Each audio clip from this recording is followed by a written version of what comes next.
আসসালামু আলাইকুম ওয়া রাহমাতুল্লাহ। ওয়ালাইকুম আসসালাম ওয়া রাহমাতুল্লাহ। আলহামদুলিল্লাহি ওয়াহদা ওয়াসসালাতু ওয়াসসালামু আলা মান লা নাবিয়্যা বা'দা। আউযু বিল্লাহি মিনাশ শাইতানির রাজীম। বিসমিল্লাহির রাহমানির রহিম। রব্বি ইশরাহ লি সাদরি ওয়া ইয়াসসির লি আমরি ওয়াহলুল উকদাতাম মিন লিসানি ইয়াফকাহু কওলি।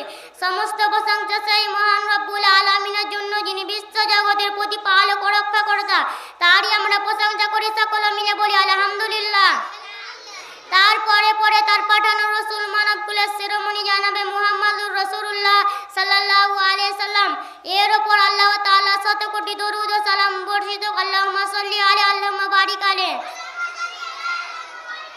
আমাকে বলতে সুযোগ করে দেওয়ার জন্য সভাপতি সাহেব এবং আমার স্কুল কর্তৃপক্ষকে ধন্যবাদ। আমার নাম আহিল রহমান। আজ আমি বলবো ইসলামের 5টি স্তম্ভ। ইসলামের 5টি স্তম্ভ কি? ইসলাম মানে হচ্ছে শান্তির ধর্ম। এই ইসলাম দাঁড়িয়ে আছে 5টি মূল বিষয়ের উপর। এই 5টি বিষয়কে বলা হয় ইসলামের 5টি স্তম্ভ। রাসূল সাল্লাল্লাহু আলাইহি সাল্লাম বলেছেন, বুনিয়াল ইসলামু আলা খামসিন। অর্থ, ইসলাম প্রতিষ্ঠিত হয়েছে 5টি বিষয়ের উপর। বুখারী, আবু দাউদ হাদিস। এখন আমি বলবো আপনাদের সামনে ইসলামের 5টি স্তম্ভ একে একে। 1 নম্বর শাহাদাত, ঈমান বা কালিমা। এটা হচ্ছে বিশ্বাস করা আল্লাহ ছাড়া কোনো উপাস্য নেই, মুহাম্মদ সাল্লাল্লাহু আলাইহি সাল্লাম আল্লাহর রাসূল। এই কথাটা বলে কালিমা লা ইলাহা ইল্লাল্লাহু মুহাম্মাদুর রাসূলুল্লাহ। এই বিশ্বাস ছাড়া কেউ মুসলমান হতে পারে না। 2 নম্বর সালাত, নামাজ। আমরা দিনে 5 ওয়াক্ত নামাজ পড়ি। নামাজ আমাদের আল্লাহর সাথে কথা বলার মতো।